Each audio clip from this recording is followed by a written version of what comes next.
दोस्तों नमस्कार। पश्चिम बंगाल में कल चुनाव का परिणाम आ चुका है, लेकिन पश्चिम बंगाल की मुख्यमंत्री ममता बनर्जी ने साफ कर दिया है कि मैं इस्तीफा नहीं दूंगी, क्योंकि हम हारे नहीं हैं बल्कि हमें हराया गया है। चुनाव आयोग के बारे में कहा कि चुनाव आयोग ने एक विलन की भूमिका में काम किया है और भाजपा से मिलकर के 100 सीटें लूटी हैं। मैं आजाद पंछी हूं, शेर की तरह लड़ूंगी और किसी भी कंडीशन में सीएम के पद से इस्तीफा नहीं दूंगी।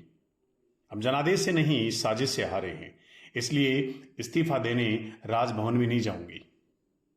लेकिन दोस्तों, इस संदर्भ में भारत का संविधान कुछ और कहता है।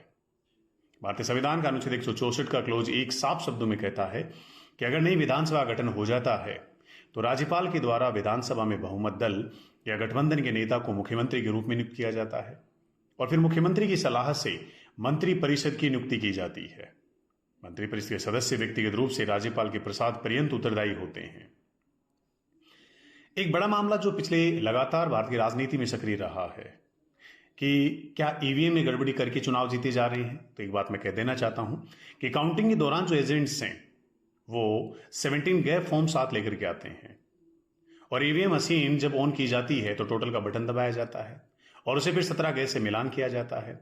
अब अगर 17 गए और ईवीएम दोनों मैच कर रहे हैं तो फिर तो ईवीएम हैक करने की जो बात है वो केवल बेवकूफ लोग ही कह सकते हैं।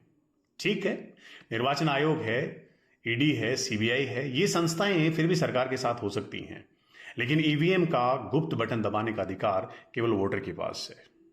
तो इतना कहना चाहूंगा कि ममता दीदी, इस्तीफा देना पड़ेगा आपको और कोई ऑप्शन है नहीं आपके पास। जय हिंद, जय भारत, जय संविधान।